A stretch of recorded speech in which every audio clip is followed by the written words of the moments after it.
Здравствуйте, Глеб. Так, добрый вечер. О, как вы То есть день. громкий сегодня. Глеб, как вчера мама? Что принесла мама вчера? Значит, топору приготовленные, брокколи, эти, цветную капусту, там немножко морковка. Ну, конечно, она гораздо вкуснее, чем вареная. Посолить можно самостоятельно, во-первых. Вот. Ну и, в принципе, после этого дела, конечно, рубит на сон. Хотя Хорошо. вот сегодня уже, ну, пободрее все-таки. Пободрее, да. Ну, пока сил маловато. Я измерил только что. Ну, там у вас еще вот эту оболочку, ну, сейчас поправили. Извиняюсь, вчера не дошли до этого, да, как бы, как в анекдоте, ну, в транспорте. Ну, советский анекдот, я же еще из совка. Хотя, судя по тому, что у вас происходит с водой в больнице, то же самое, что в Крыму, когда я в Керчи в 16 году, я тоже привезли меня с коликами, и из-за меня камни шли из почек. И я приехала, надо пить воду. А пить из-под крана я как бы, особенно там, мне не захотелось. И мне пришлось в синюшном таком зеленом состоянии ходить и искать воду. А у меня просто все, моча не идет, ничего. То есть там меня откалывать надо, а меня по улице хожу, воду ищу. И вот ваш рассказ мне напомнил, что у вас какой же совок, что ли? Так не странно, что, извиняюсь, у вас там все ждут, когда же нас завоюют, в конце концов. Как в этом анекдоте другом моя мама рассказывала, да, что лягушка рассказывает другой. Позавчера изнасиловали, шла мимо болота, и вчера. А что ты будешь делать сегодня? Да пойду мимо болота. Вот. Так она мне объясняла, что происходит с женщинами за 40. Вот, значит, по поводу мамы, так к чему был вопрос на самом деле? Меня потом к вечеру, ну и поздно, пришло вообще, кроме вот то, что мы блог посмотрели, и вы с ним, кстати, я думаю, поработали, мы сейчас перепроверим, да? Но у меня вот сразу пришла такая информация вот после нашего с вами общения, когда там мы еще с Филиппом зачем-то там 2 часа, что ли, говорили. О чем говорили, непонятно. Вот. А, а, Мне такая фраза пришла. Так подождите, все правильно. Еще раз. То, что есть, это цель, это и следствие, но это и цель. Можно рассматривать и как следствие, и как цель. Пожалуйста. То есть, больше того, там, скорее всего, будет и как следствие, и как цель, и как там фундамент чего-то, и как несбыточное, да, то есть тут можно так, это все. Но вот проще, да, вот одно из пониманий современной психоаналитики, да, ну это не эзотерика, это не эзотерика, о том, что мы смотрим вот эти вторичные выгоды, да, это же не эзотерики придумали вторичные выгоды. Я недавно смотрел ну, интервью с Юнгом, и, пожалуйста, там все вот об этом же. И дело в том, что мне сразу пришла такая фраза, ну, такое осознание какое-то. Подождите, Глеб уложил себя, чтобы в том числе, не только, ну, однозначно с точки зрения метафизики, это есть. Уложил себя, чтобы, потому что вы весь репортаж вчера, вы, вот мама, ну, вот сейчас придет, ну вы просто себя не видели, наверное. Ну, правильно, вы уложили себя в том числе, чтобы мама принесла вам, ну, я это в шутку назвал пирожки. Да. На самом деле все то, что происходит, это и есть цель. То есть здесь надо вообще посмотреть, что вам, возможно, не хватало почувствовать, ну, в вашем в таком, вы такой человек, как бы претендующий на брутальность, да, что внешне никак особо так этого не считаешь. Ну, вы любите себя загнать, да, пожалуйста, результаты мы видим, привет из больнички. И тут же И тут же мама, да, как бы, это прекрасно, но я вам вчера намекал о том, что почему я перестал, ну, во-первых, я и не ездил в больничке, тогда, когда вот один раз меня повезли, ну, как повезли, я как бы, ну, таблетки я ел, ну, прям не помогало, нужно было просто уколы уже, да. Я в тот же день оттуда сбежал, потому что в этой палате там, во-первых, 20 человек, может 30, я их даже не стал считать, но там один уже умирал, то есть там плюс-минус один. Вот, прямо рядом со мной и разлагался уже, то есть запах. Да. А, ну, это не питерские больницы, да, это не московская, извиняюсь, да. В России просто жизнь, она разная, да, то есть тоже, как и Таиланд, есть Пхукет какой-нибудь там с виллами, а есть там забытые богом вообще, и мне сами тайцы рассказывали, да там вообще людей забыли. Вот, ну ладно. И, так вот, пришло то, что надо обязательно проанализировать человеку, ну, если он, конечно, ему готов к этому. А вот что происходит дальше? Вот вот этот случай, что он дал? Ни плюсы, ни минусы. А что происходит? Забота происходит. Какие состояния? Важное состояние. Да? У нас все, что происходит, это кино. А состояние – это то, что было, есть и будет, но оно раскрывается. Причем оно не изменяется, как я бы сказал. Оно именно, знаете, как пазлы новые, вот и так, и, скажем так, углы осознания, рассмотрения, они становятся множественными. Знаете, Ларс фон Триер, когда снимал «Бегущая» там чего-то, ой, нет, с Бьорк фильм, забыл, как она называется, фильм «Танцующая в темноте», он использовал тысячи камер. Ну реально, там были тысячи камер, это его инновация была. То есть вообще все в камерах было везде. И вот он как-то это все, вот почитайте, потом соединял, либо, да. Вот это заявка на вот эту вот многогранность такую, да, то есть мы смотрим не просто вот только так, но мы изнутри и так, и прочувствовали, да, и пошло, и пошло. Хорошо, так вот, здесь важно обратить и на вот это внимание, если человек готов быть честен с собой и спокойно сказать, да, да, есть такое. Ну, меня могут тоже поставить, давайте сразу вот признаюсь, например, скажут, что вот вы, Андрей Валерьевич, там, например, матом на улицах Вьетнама орете на людей без огней. Вот, бывает. Бывает, я просто не сконтролирую. Ну, когда, вот, понимаете, просто мотороллеры едут сзади, сбоку, там, а так всюду, и там уже как бы, да, к сожалению, выскальзывает. Вот. Ну, а нет, матом на тех, кто вот не включил свет, если это мне не угрожает, то есть я успел не перейти дорогу, увидел, что нету света. Это все. Вот, я не матом кричу, но я к чему говорю? Выхожу из анахаты, конечно, выходим. Вообще в играх мы выходим. Но очень важно то, что нам и Ольга Викторовна Григорьева показывает, да, возвращаться, снимать этот костюм и говорить, да, вот тут вот так сыграл, да, и не может быть какого-то прощения. Прощают того, на кого есть обида, да, и еще и наделяют виной. Поэтому вот здесь, насколько вам это отвлекает, просто интересно, расскажите, Глеб, что еще вот вам не то чтобы дало, а какие состояния вы проживаете, вот оказавшись таким как бы беззащитным, теперь мамочка что-то вам приносит, потому что так-то вы вообще такой, ох, а тут вот вдруг вот, то есть,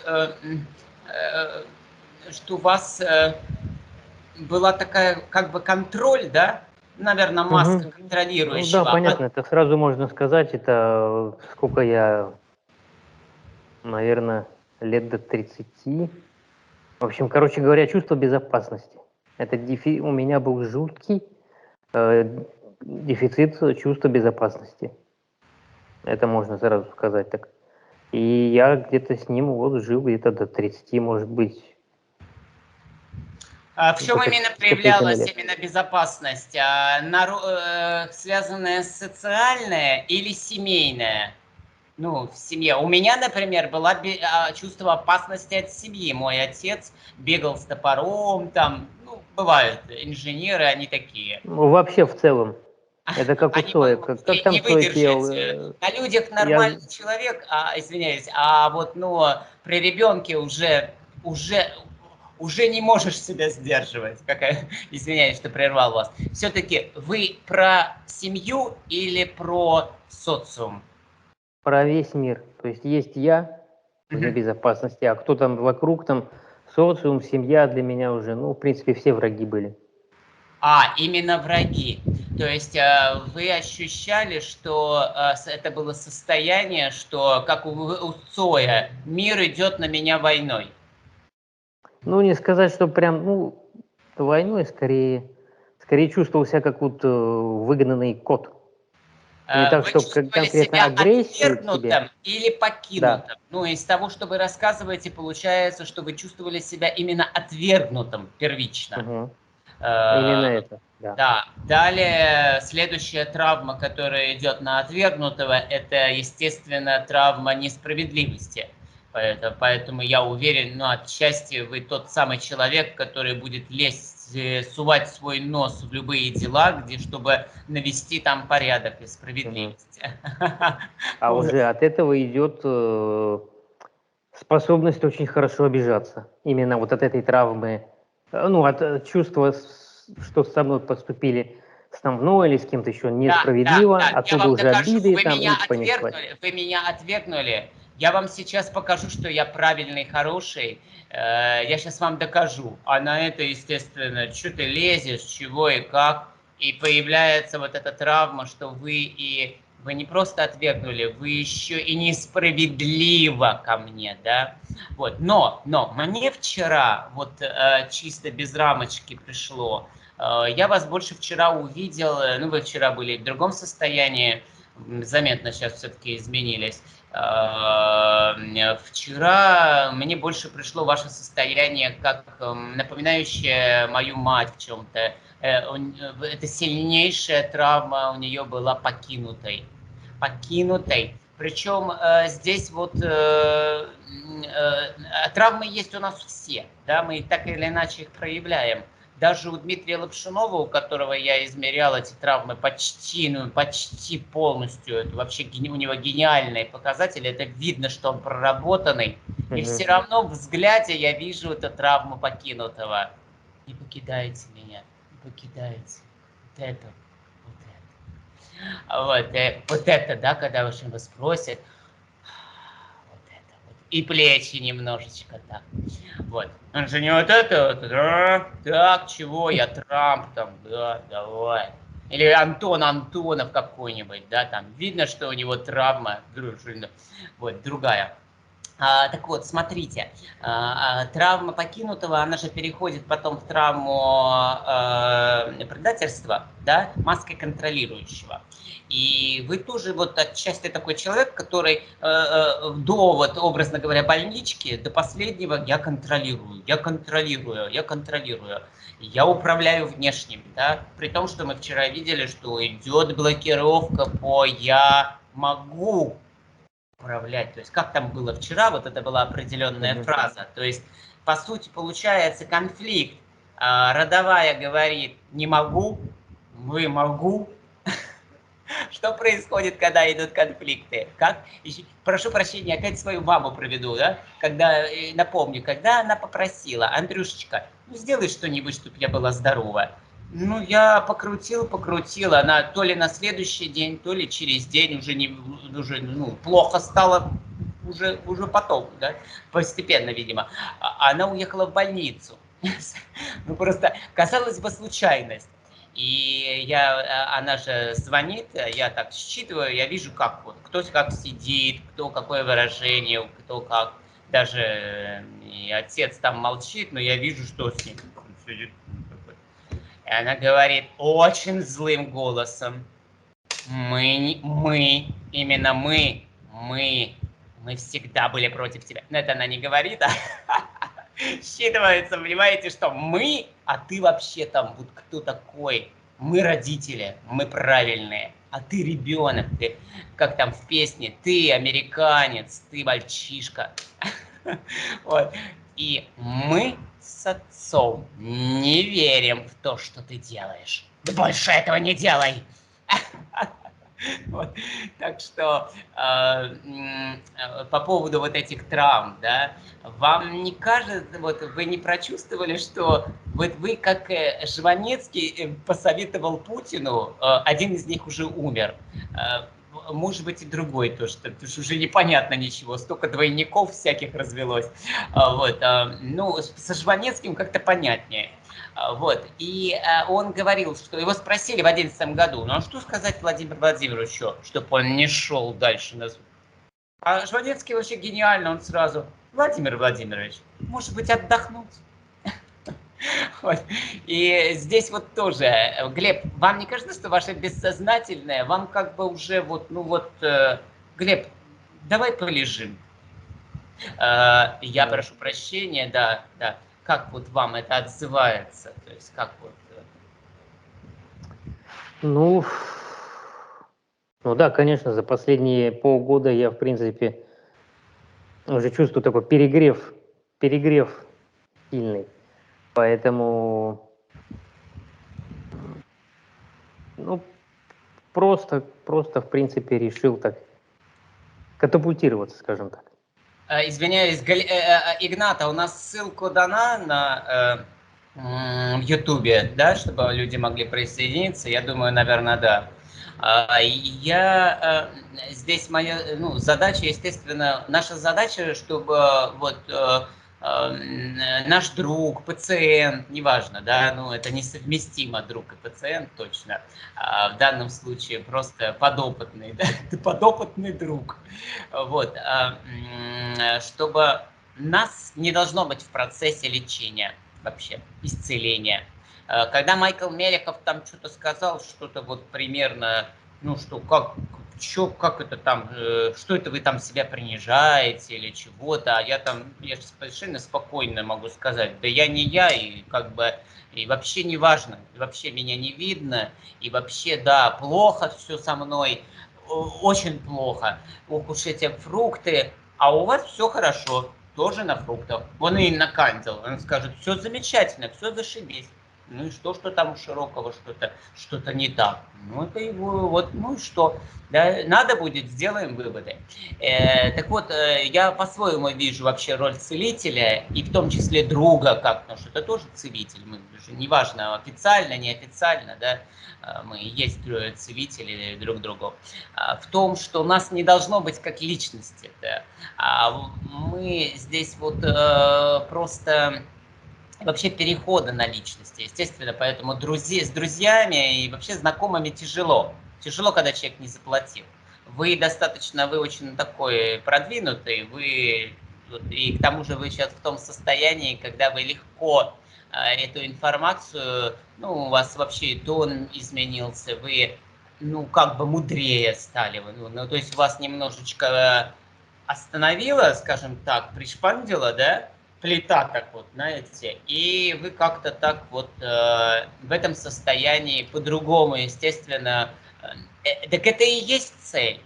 Мы все никак, мне самому тоже тяжело поверить, что какая-то моя травма, что это вот, да, это не хорошо, не плохо, но по-другому там никак, да, и вот к чему я это говорю? Почему, да, здесь, во-первых, здесь не должно быть личного ничего. Вот Глеб здесь сейчас пример для всех, кто будет смотреть эту нарезку, да, она очень важна, о том, как человек может допускать, рассматривать. Это практически не может никто. Серьезно вам говорю. И это касается не только европейского менталитета, там, еврозападного. Я сейчас познаю Среднюю Азию, и как бы, думаете, здесь люди готовы к такому? Кто-то да, но основная масса нет вообще полностью. И вот это здорово, потому что, почему? Сейчас все говорят об управлении реальностью, да, уже не переставая. И сегодня я слышал это, например, от Софоса, там огромные платные продукты, 22 часа лекции, замечательно. Всем надо срочно вот управлять. Ну, я не против того, чтобы вообще как бы познавать что-то.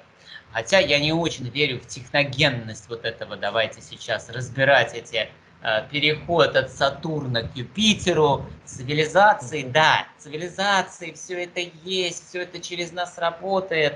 Но самое главное, что вот смотрите, когда я буду проводить медитации, я надеюсь, на Сан-Гейтс мне дадут это сделать, потому что там это любят. В медитациях нужно поймать, а что вот в момент смерти, потому что у нас будет медитация на рождение, на перерождение, но нужно сделать и медитацию на выход, временный, и посмотреть. На самом деле вся вот эта информация, вот это вся шум, вот этот вот какой-то вот все эти какие-то графики, какие-то ченнелинги, это же все, оно все растворится, это все не принцип по Блаватской.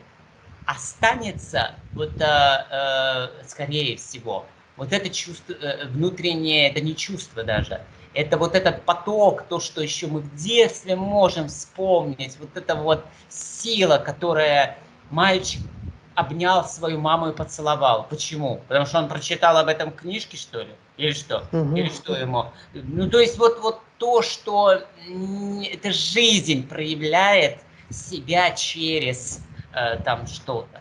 Я к чему здесь говорю? О том, что если мы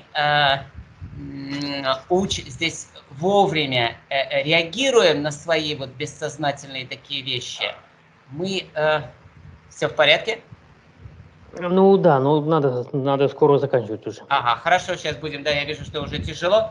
Надо, очень важно, я вас с этим сейчас оставлю и посмотрю вас рамкой уже без вас. Я еще хотел добавить немножко. Да, хорошо. Я просто вот эту мысль закончу для других. Я думаю, вы решаете сами, лучше сделать это по-хорошему, иначе тебя начинают укладывать. То есть лучше вот не доводить до вот этого, когда уже через боль. Да? Все, отступаю и слушаю ваш вопрос. Да, прежде чем вопрос, я дополню вот эту тему, что как я чувствовал, да, меня спрашивали, допустим, мама, она более-менее понимает, да, что происходит. Так, но я все время говорил, сам себе, куда же я так гоню? И я чувствовал, что я просто не могу именно останавливать эту не физическую, физическую, да, я согласен остановить чистку. Но то, что из меня выпирают вот эти все травмы, я не могу их игнорировать. Я хочу их просто быстрее, если они в таком количестве уже из меня выходят, хорошо, я буду над ними работать, как бы трудно это ни было. Поэтому вот тут вот я немножко, наверное, перегрел. Так, потому что, когда залетать под ковер этот мусор, я просто не могу, я не в состоянии. Если он вылезает, то с ним надо работать до конца. Травма отвергнутого. Вот сейчас у вас болит травма отвергнутого, мы ее обсудили. Травма покинутого не болит сильно. Травма контролирующего нет. Травма несправедливости, да. Все-таки мы больше вы правы, что травма отвергнутого и травма несправедливости, она более больная для вас. Хотя вы сыграли такую роль сейчас, то есть выглядело это как вот я беспомощный, да, потому что вообще люди отвергнутые, вот смотрите, это Дима Худко, мы все свои, что там, да и ладно, типично, это сразу видно, любой, кто Лисбурга прочтет, посмотрит вот так вот книжку и на Диму, так, ага, так вот же, маленькие глазки, там вот это. Они не доводят ситуацию до того, что они уж совсем беспомощные. Хотя вот, кстати, доводят. Вот, да, Дима. доводит. Но это всегда выглядит как-то, знаете, вот просто, что ты как бы можешь и не помогать, но я тут умираю. Я тут прилягу умереть. Ему там плохо. И вот последний, когда было на Пхукете, значит, и он просто не смог уйти. То есть так стало плохо, и как бы можно и не помогать. Ну просто вот я тут лягу, а вот выживу, не выживу, неизвестно. Вот, я тут просто лягу, помру, хорошо. И это типично отвергнутые, то есть понятно, что ты меня отвергнешь, понятно, что ты мне не поможешь, но я все-таки умру здесь. И здесь, ну вот, у нас все равно сочетание. Хорошо, по поводу, вы упомянули, по поводу травм. Ну, я от себя только скажу, что здесь недопустимо быстро, мы порвемся, если начнем вот именно, что они на метафизике, получается, начинает это все выходить, и на физическом уровне, да, и получается, что мы просто, мы выводим себя и на уровне эфира, то есть идет, как бы это, я бы здесь тормозил. Вот, сейчас мы пока посмотрим по Глебу, по силам 200 тысяч, 300, 250, 260, 270. Ну, что-то много сил, больше сил не стало. Больше сил пока не стало. Просто от того, что мы накачаем сейчас Глеба, как бы в этом нет особого смысла. Смысл в том, что вот блок по отцу вчерашний сейчас не светится. То есть вы все-таки с ним, может быть, не навсегда, но он успокоит. То есть мы сейчас, вот то, что мы вчера, не светится. Какой-то негатив по маме не светится. По верхней подключке, ну вот по там солнечному потоку нет. Что касается канала печени, не страшно. Канал толстого кишечника, там, к сожалению, еще пока что не разошлось, потому что, ну, кроме того, что там, я не знаю, что с вами делают, да, диуретики, это, конечно, хорошо, но нужно как-то теперь разойтись с кишечником, с лимфой кишечника. Вот теперь вопрос уже более приземленный. Это, например, капельницы, ну, то есть физраствором. Вот все-таки сколько люди спрашивали, вы отвергали, как эффективное средство. Такое малоэффективное, я так понимаю. Вот хотелось бы поднять эту тему еще раз в таком состоянии. Значит, малоэффективное. Но когда человек уже в полусознательном состоянии, они пытаются дать туда какой-то напор и растворитель, и минералы. Но просто вообще это можно делать и через ротовую полость, да, пока это возможно. Ну, естественно, я против, потому что туда вливают непонятно, там, ну, как бы, лучше этого не делать вообще. Любые... Состав там не очень хороший, да? А? То есть там минеральный состав не очень правильный? Я не понимаю, в каком. Вы поймите, мы химию не понимаем вообще. Мы не понимаем, что происходит. Дело в том, что все эти элементы – это продолжение скрепления эфиром. Эфир, еще раз, вы только берете масло из растения, оно уже начинает окисляться и превращаться в трансжиры и так далее. И вообще все меняется. И вы только что-то нагреваете, оно принимает уже другую форму. Ведь дело же не только в том, что обязательно белок превращается в сплав, да, в резину. Там крахмал превращается в клейстер, а обратно он не превращается в глюкозу. Никак. Не получается такого. И только фантазия. И я к чему веду? Мы мы не понимаем до конца, что мы творим. Ну хорошо, физраствор еще не так страшно. Я знаю, кому переливание наделали, и там как бы ой-ой-ой, там нахвататься такого можно. Поэтому по поводу капельницы, просто удивить, ну как бы, естественно, вам нужно следить сейчас за водно-щелочным режимом. Естественно, вам, получается так, вам сейчас запрещают пить, но при этом дают, пытаются делать капельницы, да? Я Нет, так пить не запрещают. Пить не ограничивают. запрещают, естественно. Ограничивают. Ну, не, ничего не сказали. Не Просто сказали? приносят одну таблетку с утра и дают ведерочко. Сегодня с утра говорят, а что, это все, что ты сделал там за период? Я говорю, да. Ну, сейчас я ему уже там почти полбанки сделал, так что будут довольны, я думаю, Так, вам сегодня. надо, чтобы, да, у вас должно быть, во-первых, какого цвета моча? А, кстати, сейчас уже пошла потемнее, несмотря на то, что первый день от этих диуретиков, от раздражения мочеточников шла белая, хоть мало, но белая, ну, прозрачная в смысле, то сейчас уже потемнее пошла.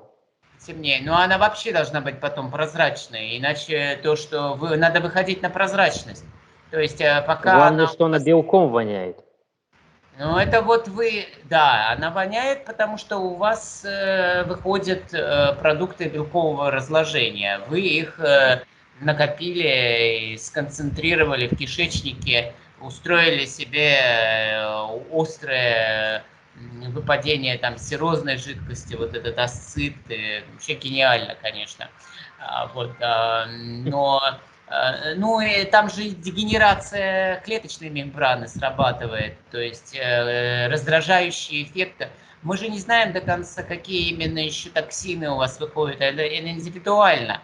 Кто чем травился, оно же все остается в той или иной мере. Кто-то кофе пил, у него будет свой выход из хоз. Кто-то молочку жрал, как я.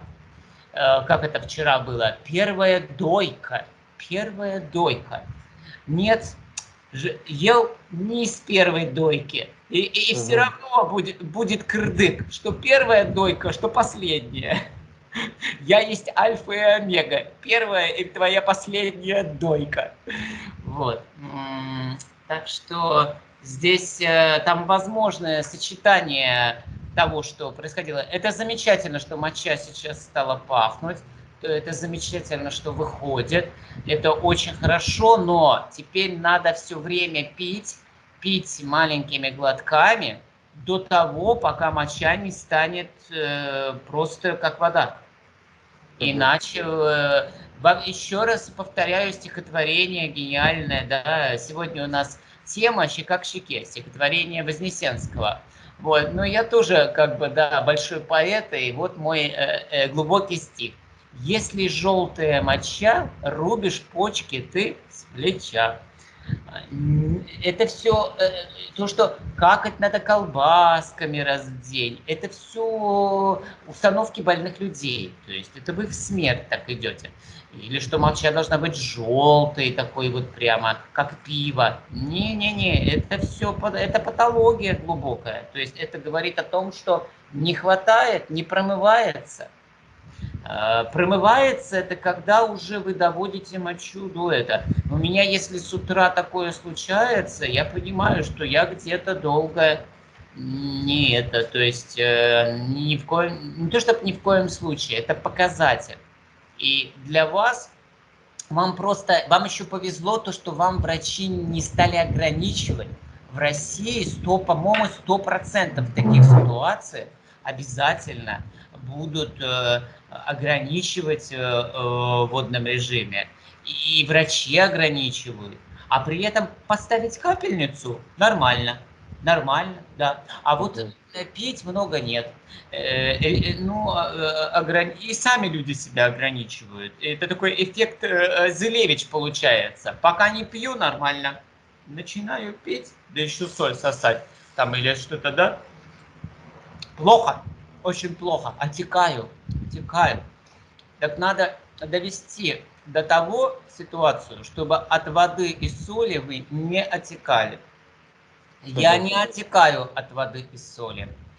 Заметьте, я был особенно, ну сейчас может быть чуть-чуть что-то есть, но если посмотреть вот последние полгода на Пхукете, там не было минеральной воды, правда, да, но много было соли. Соль и вода. И много очень жидкости, и фруктовой жидкости. Ну и что? Я там что, опухал, что ли? Нет, совершенно. Посмотрите фотки. Как бы это... Так вот, здесь очень важно, конечно, со мной будут спорить, все понятно. Я рассказываю, как я это вижу. Здесь я выскажу, как я вижу, да, что здесь вот вам надо просто, вот даже пока вы со мной говорили, вот, вы видели, что я пью тут иногда? А вы что, вам надо все время понемножечку... Ну, у меня еще это самое, брокколи там в желудке. Нет, это не Поэтому важно. Это пройдет. не важно. Это не страшно. Представьте, эти брокколи, там ничего страшного не надо. Это ничего страшного. Немножечко нет, надо. И за то время, что мы уже тут наболтали, там уже никаких, вы что, уже 1,5 часа, какие...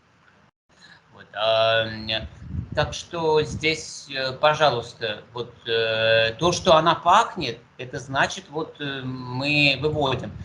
Вообще, конечно, у вас нет того арсенала, с которым я работаю, это вот аппарат волновой Пока нет. терапии, и А, вас вот отмывать, вашу бы вот эту мочу еще взять с нее информацию и пить эту информацию. Кстати, прямо сейчас, если бы у вас был кусочек фольги и батарейка, можно пить, да, ну помните, как мы снимаем информацию, в стаканчик мочу, положить на фольгу, провести 2 секунды ток батарейкой вот этой плюс-минус корон, да, я для других рассказываю просто, и вот это пьем информацию, то есть вот этой вот пластинкой, там, фольгой, вы обворачиваете там воду, которую вы пьете. Саму мочу пить не надо пить мочу.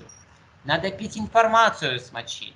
И тогда у вас будет эффект диуретика. Вам не нужно будет принимать никакие таблетки. У вас все польется сразу. Вы можете передать врачам большой привет. Они могут отдыхать со своей химией. Потому что вот эта химия, она убивает вашу печень.